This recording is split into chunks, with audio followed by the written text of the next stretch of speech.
Hello everyone, welcome to Gyan Tech. Now today we will start our class 10th maths chapter first and that is real number. So आज के lecture में हम देखेंगे real number का introduction और उसके साथ साथ ही हम इस चैप्टर फर्स्ट ही एक्सरसाइज फर्स्ट भी कंप्लीट करेंगे। तो आइए देखते हैं रियल नंबर क्या होता है। तो सबसे पहले हम समझते हैं रियल नंबर क्या है। तो real number is nothing but a value. Real number is a value that represents on a line, on a number line बोल दीजिए आप। तो ये लाइन, ये टॉपिक हमने 8th क्लास और 9th क्लास में पढ़ा होगा, यदि याद होगा आपको। तो नंबर लाइन क्या होती है? जिसमें इंटीजर्स आते हैं, सारे नंबर्स आते हैं। कह सकते हम 1 यहाँ प्लस में आ जाएंगे, साइड में पूरे पॉजिटिव इंटीजर्स आ जाएंगे 3 4 5। तो यहाँ पे आए पूरे अपने पास पॉजिटिव इंटीजर्स और देन यहाँ पे जाएंगे -1 -2 -3 -4 एंड सो ऑन। तो ये क्या हो गया? एक नंबर लाइन हो गया जिसमें सारे इंटीजर्स इंक्लूडेड, पॉजिटिव और नेगेटिव और जीरो के साथ।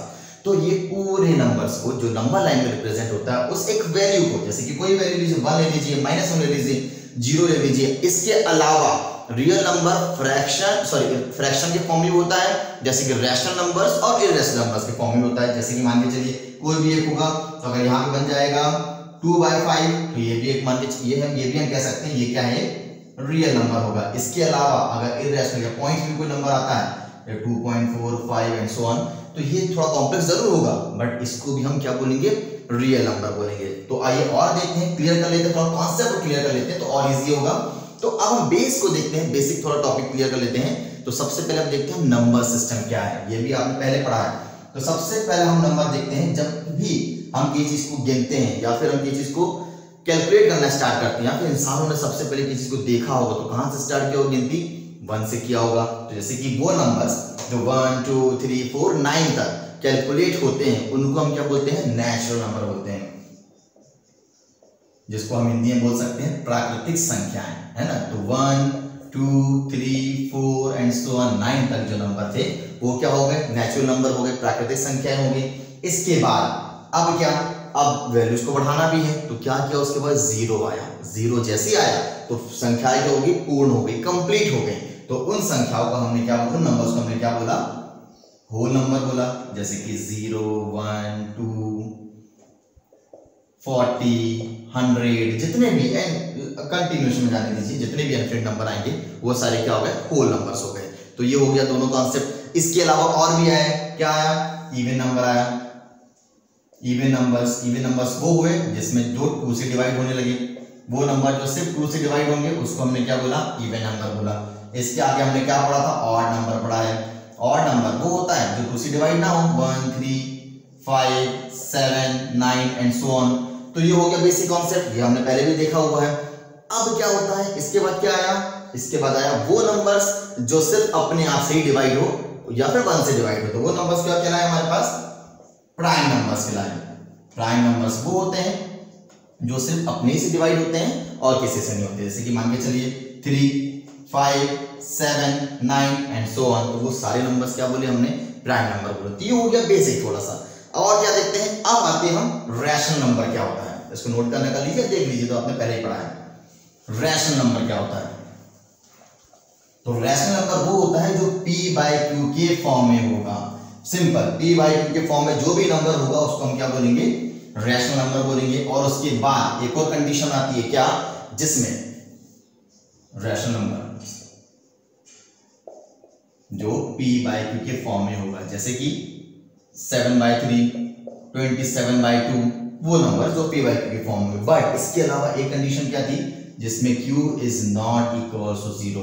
q क्या होना चाहिए? 0 के इक्वल नहीं होना चाहिए। उनको हम क्या बोलते हैं? रैशनल नंबर बोलते हैं। हाँ, ये अलग बात है कि 0/1 हो, 0 समथिंग हो सकता है, बट 0 समथिंग कोई भी नंबर बाय 0 नहीं होना चाहिए, तो वो क्या होगा? रैशनल नंबर होगा। अब इसके आगे रैशनल नंबर भी दो प्रकार के हुए। कैसे हुए? एक वो नंबर्स जो पूरे डिवाइड हो जाते हैं, ठीक है, और दूसरे जो डिवाइड होते हैं, चेंज होते हैं उनके नंबर्स। पॉइंट के बाद क्या होता है? नंबर्स रिपीट होते हैं, वो भी नंबर्स रिपीट होता है। तो वो उनको क्या बोले हमने? Terminate after decimal definite decimal expansion. सो रैशनल नंबर को हम दो तरीके से दे सकते हैं। फर्स्ट है जब पूरा टर्मिनेट हो जाए, जैसे कि हम लेते हैं 18/4, अगर 18 को 4 से डिवाइड करते हैं, rational number p by q की फॉर्म 18/4 होगा, तो क्या हो जाएगा, पूरा टर्मिनेट हो जाएगा। पॉइंट के बाद एक नंबर ऐसा आएगा जहां पे एंड हो जाएगा, जैसे कि इसका आंसर आएगा 4.5 अप्रॉक्स, तो ये आ जाएगा। तो ये क्या हो गया, पूरा टर्मिनेट हो गया, पूरा डिवाइड हो गया। तो ये फर्स्ट था। इस प्रकार से सेकंड क्या था, सेकंड में क्या होना चाहिए, टर्मिनेट नहीं हो, तो उसको हम क्या बोलेंगे, non terminating. That means non terminating but repeating. तो सेकंड है नॉन टर्मिनेटिंग बट रिपीट होता जाएगा, बट रिपीटिंग। दैट मींस वो नंबर जो टर्मिनेट हो बट क्या हो, एट द एंड में पॉइंट बाय वही नंबर रिपीट होता है। जैसे कि मान के चलिए 11/3 दे देते हम, तो ये क्या हो जाएगा, डिवाइड होता जाएगा, तो ये 3.6666 एंड सो ऑन। तो वो नंबर जो पूरे डिवाइड ना हो और क्या होते हैं, रिपीट होते हैं, तो वो हो जाएगा नॉन टर्मिनेटिंग बट रिपीटिंग। तो ये हो गया रैशनल नंबर का फॉर्म। इसी प्रकार से हम नेक्स्ट कॉन्सेप्ट देखते हैं, इररेशनल नंबर देखते हैं। तो इररेशनल नंबर सिर्फ एक ही तरह से होता है, जो टर्मिनेट भी नहीं होता है और रिपीट भी नहीं होता है। डिफरेंट नंबर्स आते हैं आपस में, और जो क्या होते हैं, आपस में कोई भी नंबर आता है, जैसे कि मान के चलिए कोई भी नंबर, जिसको हम इस तरह समझ सकते हैं, non terminating non repeating, simple rational number. पहले रैशनल नंबर देख लेते हैं। रैशनल नंबर सिर्फ एक ही तरीके से होता है, non repeating and non terminating.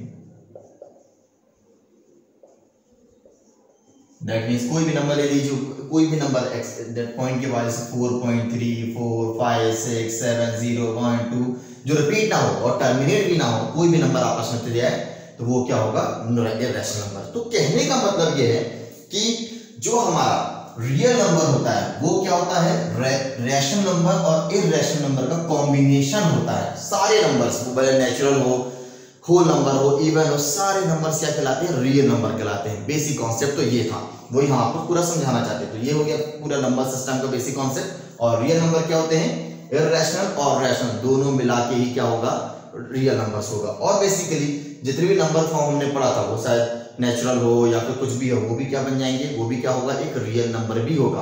उसको भी रैशनल फॉर्म में कर सकते हैं। जैसे नेचुरल नंबर लीजिए, कोई भी नंबर लीजिए, 4 ले लीजिए, क्या अपॉन 1 नहीं होगा, तो ये क्या हो जाएगा, p by q के फॉर्म में हो गया, कुछ नहीं तो p by q के फॉर्म में हो गया, 1 ले लिया हमने, तो ये भी क्या बन रहा है, एक रियल नंबर बन रहा है। और कैसा बन रहा है, रैशनल नंबर बन रहा है। तो ये हो गया हमारा बेसिक कॉन्सेप्ट किसका, रियल नंबर का इंट्रोडक्शन पार्ट। अब देखते हैं next concept for exercise first का इंट्रोडक्शन देखते हैं, क्या बोल रहा है एक्सरसाइज फर्स्ट। नाउ अब बढ़ते हैं हम एक्सरसाइज 1.1 की तरफ। तो 1.1 एक्सरसाइज पढ़ने से पहले हमको पढ़ना है यूक्लिड्स डिवीजन एल्गोरिथम। इसके कॉन्सेप्ट को क्लियर करना है। तो एल्गोरिथम क्या होता है, एल्गोरिथम रूल्स का सेट है, किसी प्रॉब्लम को सॉल्व करने के लिए दिया गया होता है। सिंपल सी बात है कि बहुत किसी भी प्रॉब्लम को आपको सॉल्व करना है या कुछ भी सॉल्व करना है, प्रॉब्लम सॉल्व करना, उसको सॉल्व करने के लिए कुछ रूल्स बनाए गए हैं पहले से, रूल्स का सेट बनाया गया है पहले से, तो उसको बोलते हैं एल्गोरिथम।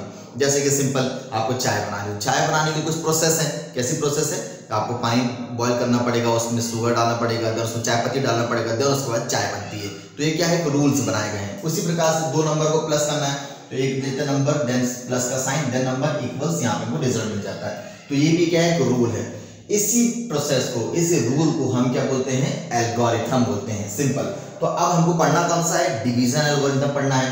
तो डिवीजन किस तरह से, सिंपल मान के चलिए, और इसके लिए भी एल्गोरिथम क्या मिलेगा, हम एक नंबर लेते हैं 3, उसको डिवाइड करते हैं किसी भी नंबर से 7 से मान के चलिए। ओके, तो अब क्या करते हैं, रूल्स क्या है हमारे पास, क्या प्रोसेस दी गई है, ये पहले ऐसे नंबर को करो कि उससे डिवाइड हो पाए, और नहीं हो पाए तो दूसरा नंबर लीजिए।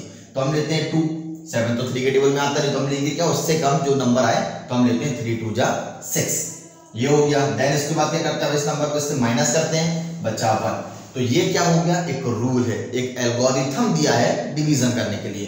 तो ये क्या हो गया, डिवीजन एल्गोरिथम, इस तरह से करना है। ओके, किसने बनाया है, यूक्लिड्स डिवीजन एल्गोरिथम। यूक्लिड्स एक साइंटिस्ट थे जिन्होंने क्या बनाया है, डिवीजन एल्गोरिथम बनाया। तो बेसिकली हमको पढ़ना ये नहीं, हमको ये देखना है कि किस तरह से हम डिवीजन करते हैं। तो ये हो गया एल्गोरिथम का प्रोसेस, सिंपल। अब क्या देखते हैं हम, अब इसके बाद पढ़ना हमको लेमा, LEMME, लेमा। लेमा क्या है, लेमा ये है कि आपको कोई ऑथेंटिकेटेड एल्गोरिथम दे दिया या कोई प्रोसेस बता दी गई, ठीक है ना, उसी को फॉलो करके, उसी स्टेटमेंट को फॉलो करके, जो एल्गोरिथम या कोई स्टेटमेंट दे दी गई उसी के स्टेटमेंट को यूज करके क्या करना है, दूसरा स्टेटमेंट बना के उसको प्रूव करना है। तो इसको बोलते हैं हम, क्या बोलते हैं, लेमा बोलते हैं। तो हमको क्या करना है, इक्विवेलेंस डिविजन एल्गोरिथम का यूज करके, लेमा का यूज करके हमको क्या करना है, प्रॉब्लम सॉल्व करना है। सिंपल सी बात ये है। तो इसका फर्स्ट क्वेश्चन कुछ इस तरह से आता है। हम मान लेते हैं दो इंटीजर ले लेते हैं, कोई भी दो इंटीजर ले लेते हैं। तो सबसे पहले इंटीजर लेने से पहले हम ये बता देते हैं कि ये क्या क्या है, क्या है, इसको हम क्या बोलते हैं। सो ये क्या है, ये डिवीजर है, ये पहले से हमको बता दिया गया है। ओके, सेंटर में क्या है, डिविडेंड, डिविडेंड, देन ये हो जाएगा कोशेंट, एंड लास्ट में आता है रिमाइंडर। तो ये सारी चीजें हमको पता है, बट हमको मेन पढ़ना क्या है, हमको मेन पढ़ना है कि किस तरह से हम इन सॉल्यूशंस को इस इक्विवेलेंट डिवीजन एल्गोरिथम में लगा के लेमा का यूज कर किस तरह से किसी भी क्वेश्चन का एचसीएफ निकाल सकते हैं। यस, बेसिकली हमको क्या करना है, किसी भी दो नंबर्स का एचसीएफ फाइंड आउट करना है। तो हमको पढ़ना क्या, फर्स्ट वाले एक्सरसाइज में पूरा एचसीएफ निकालने का कॉन्सेप्ट है, हाईएस्ट कॉमन फैक्टर फाइंड करना है। तो उसको सॉल्व करने को, इसको सॉल्व करने से पहले हम ये समझ लेते हैं कि बेसिकली हम एक किस तरह का एल्गोरिथम यूज करेंगे। तो हम ये मान लेते हैं, हम दो इंटीजर ले लेते हैं ए और बी, जो दोनों पॉजिटिव होंगे। ओके, दोनों पॉजिटिव इंटीजर लेते हैं ए और बी, जिसमें A equals to B Q plus R. Simple, A equals to B Q plus R. A क्या है इसमें, 7, इसको मान ले रहे हैं अपन ए। ओके, देन इसके बाद क्या ले रहे हैं, बी क्या है अपने पास, डिवीजर, इसको बी मान ले रहे हैं। ओके, और इसको मान ले रहे हैं अपन क्यू क्वेश्चन को, और ये आ जाएगा रिमाइंडर आर। तो प्रोसेस क्या है, एल्गोरिथम क्या दिया है, A equals to B Q plus R. अब इसमें भी क्या समझना हमको, सबसे इंपॉर्टेंट समझने की बात यह है कि जो बी है वो क्या होगा, आर से, या तो आर से ऑलवेज क्या होगा, बड़ा होगा। सिंपल सी बात है, जो डिवीजर होगा वो रिमाइंडर से क्या होगा, ऑलवेज बड़ा होगा। अगर रिमाइंडर बड़ा हो जाता है तो हम फिर से पॉइंट लगा के किसी तरह से और सॉल्व करते हैं। तो पहला कॉन्सेप्ट हो गया। देन उसके बाद क्या होता है, जो आर होगा वो या तो 0 के इक्वल होगा या 0 से बड़ा होगा। सिंपल, तो क्या होगा, जो रिमाइंडर होगा या तो वो 0 हो जाएगा या 0 से बड़ा रहेगा। तो इस प्रोसेस को हमको लेके चलना है, इस कॉन्सेप्ट का यूज करके, इस एल्गोरिथम का यूज करके हमको क्या करना है, अब एक्सरसाइज 1.1 के सॉल्यूशंस को सॉल्व करना है। तो आइए देखते हैं पहला क्वेश्चन।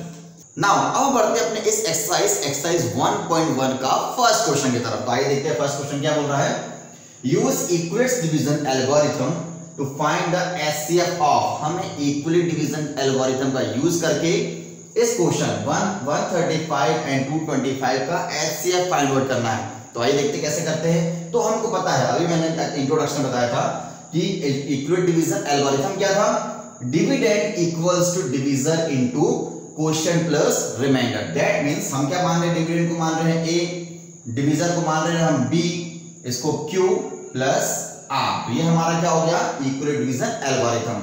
अब क्वेश्चन को सॉल्व कैसा करना, कुछ स्टेप्स में आएगा। तो सबसे पहले हम ये देख लेते हैं कि कौन सा डिविडेंड बनेगा और कौन सा डिवीजर बनेगा। तो इन दोनों में से छोटा है वो हो जाएगा डिवीजर, जो बड़ी वैल्यू होगी वो होगी डिविडेंड। तो देख लेते हैं 135 जो है 225 से बहुत छोटा है, तो क्या हो जाएगा, जो 135 वो बनेगा डिवीजर और 225 हो जाएगा डिविडेंड। चलिए अब हमको करना है इसको सिंपली डिवाइड, जैसे हम करते हैं। तो 135 कितने जाएगा, और 135 इससे 1 से ही जाएगा, जो हो जाएगा 135।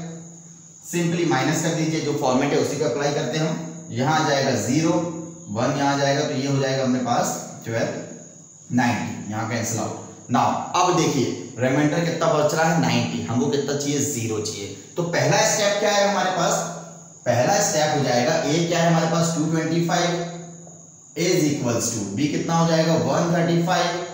क्वेश्चन कितना निकला 1 into 1 प्लस रिमाइंडर कितना आ गया 90। बेसिकली हमको इसको क्या करना, रिमाइंडर को 0 करना है। तो ये पूरा क्या होगा, एक एचसीएफ फाइंड आउट होगा।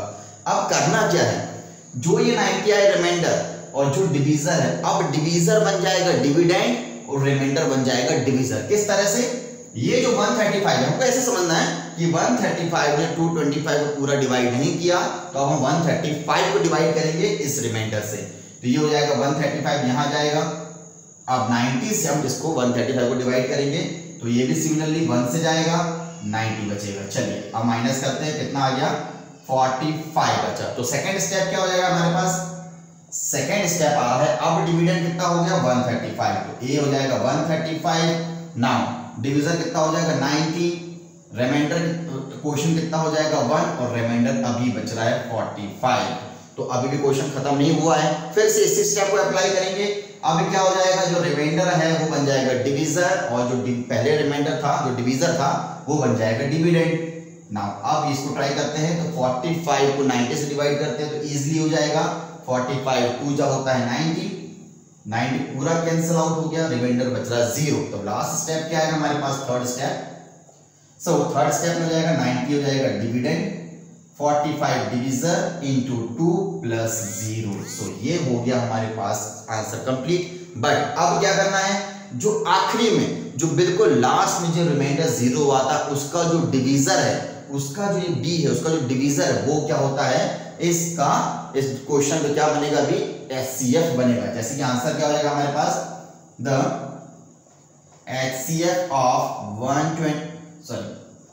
135 and 225 is 45। नाउ ये समझ में आ रहा है कि जिसको डिवाइड करने से, जिस डिवीजर से डिविडेंड को डिवाइड करने के बाद हमारे पास रिमाइंडर बचता है, उस डिवीजर को हम क्या बोलेंगे, उस क्वेश्चन का, उस दोनों का क्या बोलेंगे, HCF बोलेंगे। तो ये हो गया हमारे पास फर्स्ट क्वेश्चन का आंसर आ गया 45।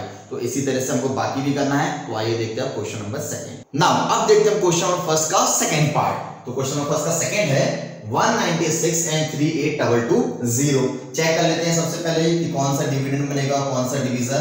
तो साफ साफ दिख रहा है 3822 196 से काफी छोटा है, तो अपन 3822 को ले लेंगे डिविडेंड और 196 बन जाएगा डिवीजर। चलिए अब इसको सॉल्व करके देखते हैं। तो सबसे पहले चेक कर लेते हैं कहीं किससे जाएगा 382, तो ये हो जाएगा 2 नहीं, ये 1 से ही जाएगा, यहाँ 1 दे देते हैं 196। चलिए माइनस करके देखते हैं। तो यहाँ पे जाएगा हमारे पास 6, यहाँ पे जाएगा 8 और यहाँ पे जाएगा 1, 2 नीचे ले लेते हैं, ये आ गया। अब 1862 है, 1862 है तो किससे जाना चाहिए, अगर 10 से लेते हैं तो काफी आगे चल जाएगा, 9 से लेके देखते हैं। तो 9 से सॉल्व हो जाएगा, 9 से 54, 4 यहाँ आ गया, 5 बचा, 981 तो जाएगा हमारे पास कितना 6, यहाँ जाएगा 7 8 8 17, तो ये आ गया हमारे पास 1764। चलिए माइनस करते हैं। तो यहाँ 12 या 8 बचा, 15 में से या कितना आ जाएगा, 15 में से या 9 आ जाएगा और यहाँ कुछ नहीं है तो कैंसिल आउट हो जाएगा। नाउ कितना बचा 98, 0 नीचे ले लेते हैं, ये आ गया। अब बचा कितना 980, पूरा डिवाइड हो रहा है, अभी चेक करते हैं, हम दूसरा नहीं ले सकते, ठीक है, किसी और को चेंज कर रहे हैं क्योंकि अभी तक पूरा डिवाइड हो रहा है 196 से। अब 196 से कौन सा नंबर लेंगे आखिरी में, यहाँ पे 6 यहाँ पे 0, तो 5 से करते हैं, 5 से जब 30 होता है तो 0 आ सकता है, तो 5 से ट्राई कर लेते हैं। 5 से बचा 30, 3 बचा 0, 9 5 45 और ये जाएगा कितना 8 और 4 बचा, 5 बचा 5 9, तो ये पूरा ही डिवाइड हो गया हमारे पास, 0 आ गया, दैट मींस रिमाइंडर कितना बच रहा है 0। तो अब अगर हम देखते हैं तो क्या हो जाएगा हमारे पास इस तरीके से 3822 इज इक्वल्स टू कितना हो जाएगा, डिवीजन कितना है 196 into 195 plus 0, that means the HCF of 196 and 38220 is 190, sorry हाँ 196, सिंपल। तो ये आ गया आपको 196 and 38200 का HCF क्या मिला हमको 196 ही मिल गया। हमने बोला था कि एक स्टेप भी हो सकता है, 4 से ज्यादा भी हो सकते हैं इसके पहले वाले क्वेश्चन पे, तो यहाँ पे एक ही स्टेप में सारा क्वेश्चन सॉल्व हो गया। तो अब आपको करना है इसका थर्ड क्वेश्चन होमवर्क, ट्राई कीजिए, सेम मेथड चलेगा, चेक कर लीजिएगा कौन सा डिवीजर बने कौन सा डिविडेंड, देन उसके पहले वाला जो क्वेश्चन हमने सॉल्व किया था उसी मेथड से सॉल्व करिएगा। तो चलिए अब देखते हैं क्वेश्चन नंबर सेकंड।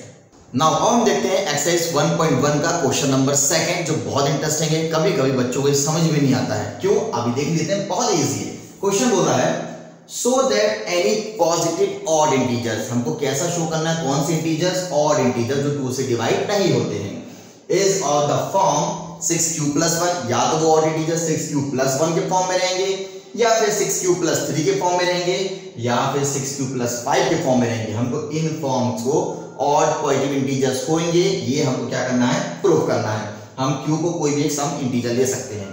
तो आइए देखते हैं तो सबसे पहले हम ऐड करते हैं a b any positive integers. हम क्या लेते हैं, a को कोई भी पॉजिटिव इंटीजर ले रहे हैं, b क्या ले रहे हैं 6 ले रहे हैं, और यूक्लिड एल्गोरिथम लगाते हैं जो भी हमने इंट्रोडक्शन में देखा था। तो वो क्या था, a equals to B Q plus r। अभी मैंने बताया था a क्या था डिविडेंड, b क्या था डिविजर, q क्वोशिएंट और r था रिमाइंडर, जो भी हमने इंट्रोडक्शन में देखा था। अब क्या करेंगे हम, इसमें r क्या था, r था या तो 0 के इक्वल या 0 से बड़ा, या तो 0 से इक्वल या तो 0 से बड़ा। एक कंडीशन ये थी, और दूसरी कंडीशन थी b से ऑलवेज छोटा होगा, b हमेशा बड़ा होगा r से। अब इस कंडीशन फॉलो करते हैं जिसमें r की वैल्यू कुछ भी ले सकते हैं, हम 0 से बड़ी ले सकते हैं। तो कौन सी ले रहे हैं, r पहले बोल दिया उसने, कोई भी एक इंटीजर ले सकते हैं, 0 1 2 3 4 5 एंड सो ऑन, हम ये ले सकते हैं। तो सबसे पहले हम r की वैल्यू लेते हैं 0, इस कंडीशन में देखते हैं क्या आ रहा है, तो ये हो जाएगा 6b इंटू q, मतलब 6 ले रहे हैं यहाँ पे, अपन यहाँ पे लेके चल रहे हैं 6q लेके चल रहे हैं, a इक्वल्स टू कंडीशन अगर ले तो ये मैंने बताया नहीं, यहाँ हम लेंगे 6q प्लस r कितना है 0, तो ये हो जाएगा 6q। अब q और 6 क्या है, जैसे मान के चलिए अब यहाँ पे अगर हम कुछ नंबर ऐड नहीं कर रहे हैं, कुछ भी ऐड नहीं कर रहे हैं, हम 6 का टेबल ले 6 12 18 24 एंड सो ऑन, समझ के चलिए। तो 6 का टेबल इस तरह से जाएगा। अब 6q मतलब 6 के साथ अगर कोई भी रिमाइंडर नहीं आ रहा है, 6 के साथ कोई भी रिमाइंडर नहीं आ रहा, मतलब कोई भी ऐड प्लस नहीं हुआ, तो क्या चलेगा, पूरा तो इवन रहेगा। तो यहाँ पे और हम समझने के लिए देख लें तो ये आएगा 2 3q, दैट मींस ये क्या बन जा रहा है, एक इवन नंबर बन रहा है। तो ये तो पॉसिबल नहीं है कि ऑड आएगा, इस कंडीशन में नहीं हो पा रहा है। सेकंड कंडीशन लेते हैं, r इक्वल्स टू 1 मान लेते हैं, ये हो जाएगा a equals to 6q plus 1। तो अब क्या हो रहा है, 6q प्लस 1 आ रहा है, दैट मींस अब क्या हो रहा है इसमें, इस कंडीशन में क्या हो रहा है, अगर मान के चलिए किसी भी नंबर पे 6 की टेबल में किसी भी नंबर पे अगर हम 1 ऐड कर दें तो ये हो जाएगा 7, ये हो जाएगा 13, ये हो जाएगा 19, दैट मींस अब इस कंडीशन में वो क्या नहीं रह जाएगा, ऑड, इवन नहीं रह जाएगा। तो ये बन जाएगा हमारे पास ऑड, ये आ गया ऑड। नेक्स्ट कंडीशन देखते हैं, r इक्वल्स टू 2 ले लेते हैं, तो जाएगा a equals to 6q plus 2। अब ये भी क्या हो जाएगा, ये इवन रहेगा, क्योंकि यहाँ पे 2 आ गया है, तो 2 नंबर अगर ऐड करेंगे तो 8 14 इस तरह से नंबर जाएगा, तो ये भी क्या बन जाएगा, ये ऑड नंबर बन जाएगा, यहाँ पे सॉरी इवन नंबर बन जाएगा, क्योंकि 2 से डिवाइड आएगा ये। सिमिलरली अब लेते हैं r equals to 3, r equals to 3 लेके चलते तो जाएगा 6q प्लस 3। अब देखिए अब तो ये क्या बन जाएगा, एक प्रकार से ऑड नंबर बन जाएगा, क्योंकि 3 आ रहा है, यहाँ पे 2 था, तो 8 क्या है जो यहाँ पे ऐड हो गया 8 बनता, वो क्या हो जाता, इवन नंबर होता, 2 से डिविजिबल होता। बट अब 6 प्लस 3 9 हो जा रहा है, दैट मींस ये क्या बन जा रहा है, ऑड, यहाँ पे आ जाएगा ऑड नंबर आ जाएगा, ठीक है। नाउ सिमिलरली आगे देखते हैं थर्ड कंडीशन, फोर्थ कंडीशन लेके चलते हैं, तो ये आएगा a equals to 6q plus 4, तो यहाँ पे हो जा रहा है, ये इवन बन रहा है, 4 है, क्योंकि 4 भी क्या जाएगा 6 प्लस 4 10, वो भी क्या है इवन नंबर है। एक last condition r equals to 5 ले लेते हैं, जो हमको दी है, तो a इक्वल्स टू आएगा 6q प्लस 5, तो ये हो जाएगा 5 आ रहा है। अभी अगर टेबल में प्लस 5 करते हैं 6 के, तो क्या बन जाएगा, वो एक ऑड बन जाएगा। तो ये आ गया हमारे पास कंडीशन। इसको हम किस तरह से लिख सकते हैं, हम ये बता सकते हैं, यहाँ पे इतना सिर्फ ये समझने की बात थी कि जो भी 6 से डिवाइड हो रहा है या फिर उसको डिवाइड करके इवन आ रहा है, ठीक है ना, तो वो क्या हो जाएगा, और इवन नंबर हो जाएगा, और जो 6 के टेबल में नहीं आ पा रहा है, 6 से डिवाइड या 2 से डिवाइड नहीं हो रहा है, वो सब बन जाएगा ऑड। तो अब इसको हम ऐसे लिख सकते हैं, therefore any odd positive integer is in the form 6q plus 1, 6q plus 3 and 6q plus 5। तो ये हो गया हमारा सिंपल मेथड, सिर्फ हमको रिप्रेजेंट करना है, इस यूक्लिड एल्गोरिथम पुट करना है, और उसी फॉर्म में क्वेश्चन भी दिया है, और ये क्वेश्चन बहुत इंपॉर्टेंट है, बोर्ड के रिस्पेक्ट में जरूर आता है। तो ये हो गया हमारे पास क्वेश्चन नंबर 2 का फाइनल सॉल्यूशन। नाउ अब देखते हैं क्वेश्चन नंबर 3। नाउ अब देखते हैं हम इसी एक्सरसाइज का क्वेश्चन नंबर 3। तो क्वेश्चन नंबर 3 है, an army contingent of 660 members is to be marched behind an army band of 32 members in a parade। that means एक आर्मी कंटिंजेंट है जिसमें 660 मेंबर्स हैं, जिनको 32 मेंबर्स से एक बैंड में उनके पीछे क्या करना है, परेड करना है, ठीक है। आगे, the two groups are to be marched in the same number of columns। दो ग्रुप रहेंगे, दो ग्रुप अलग अलग रहेंगे, उनको परेड करना है, जिसमें सेम नंबर ऑफ क्या रहेगी, कॉलम्स रहेगी। What is the maximum number of columns in which they can march? हमको ये बताना है कि दोनों मिला के टोटल मैक्सिमम कितनी कॉलम्स बनेगी। तो सिंपल से क्वेश्चन में समझ में आ रहा है कि हमको क्या फाइंड करना है, HCF निकालना है, बहुत इजी है। तो हम क्या करेंगे, HCF ऑफ 616 एंड 32 ये हमको फाइंड करना है। तो सिंपल है, इक्विलेट डिवीजन लेमा लगाएंगे, इक्विलेट्स डिवीजन एल्गोरिथम लगा लेते हैं। ये हमको पता है A equals to BQ plus R। अब दोनों में देख लीजिए कौन सा डिविडेंड बनेगा, कौन सा डिवीजन मिलेगा। तो समझ में आ रहा है 32 616 से बहुत बड़ा है, छोटा है सॉरी, तो जाएगा 616 होगा डिविडेंड और 32 बन जाएगा हमारे पास क्या, डिवीजन। चलिए सॉल्व करते हैं, डिवाइड करके देखते हैं। तो सबसे पहले क्या करेंगे, हम 1 लेके चलते हैं। 61 है 32 के टेबल में, तो वो आएगा नहीं, तो हम लेंगे 1, यहाँ जाएगा 32, माइनस करिए 9 एंड यहाँ पे आ गया हमारे पास कितना 2, सिंपल। ओके, ये आ गया हमारे पास। अब यहाँ से नीचे देते हैं 6। अब देखते हैं यहाँ पे हमने 2 1 से डिवाइड किया तो आ गया 296। ओके, रिमाइंडर बच गया। अब क्या लेना हमको, अब देखते हैं क्या आएगा। तो अब देखते हैं यहाँ पे 32 को मल्टीप्लाई करते हैं किससे, तो 8 से नहीं हो पाएगा, 10 से नहीं हो पाएगा, हम 9 से ट्राई करते हैं। तो 9 से करने पर जाएगा 9 2 18, 8 आया, 2 बचा, 9 से 27 29 आ रहा है, नो 27 28, ये आ गया 28। चलिए अब ये आगे माइनस करते हैं हम इसको। तो अब इसमें रिमाइंडर कितना बचेगा हमारे पास, यहाँ जाएगा 16, ये हो जाएगा 8 ना, यहाँ पे जाएगा कितना, यहाँ कुछ नहीं बचेगा, कैंसिल, और यहाँ पे भी कैंसिल हो जाएगा, कुछ नहीं बचेगा। तो अब कितना लेंगे, हमारे पास 8 रिमाइंडर बच गया है। अब यहाँ पे पहली कंडीशन आ गई, क्या आ गई, ये हो गया हमारे पास 616, ये 616 हो गया, B कितना हमारे पास 32, Q कितना है 19, देन प्लस 8, रिमाइंडर कितना आ रहा है, 8 आ रहा है। चलिए अब आगे देखते हैं। अब क्या करेंगे हम, दूसरा फिर से हम क्या लेंगे, जो ऊपर वाला हमारा, जो ऊपर वाला डिवीजन अब कहाँ जाएगा, 8 के पास आ जाएगा, यहाँ पे इसको अपन डिविडेंड बना लेंगे ना। अब ये तो पूरा पूरा डिवाइड हो जाएगा, इस तरह क्वेश्चन हम पहले किया है। रहेगा 4, 32 डिवाइड करने पे 0 ना, रिमाइंडर आ गया कितना 0। अब नेक्स्ट स्टेप क्या बन जाएगा, फर्स्ट हो गया, सेकंड हो जाएगा कितना, अब लेंगे हम 32, यहाँ पे आ जाएगा 8 × 4 + 0, तो ये हो गया हमारे पास 0, रिमाइंडर आ गया 0। तो आंसर क्या है, आंसर वो डिवीजन है जिसके कारण रिमाइंडर कितना है, 0 आया। आंसर क्या है, वो डिवीजन जिसके कारण रिमाइंडर 0 आया। तो हम आंसर क्या लिख सकते हैं, आंसर आ जाएगा the maximum number of column are 8। कितने टोटल कॉलम बने हमारे पास, 8 बने। तो ये हो गया हमारा फाइनल आंसर।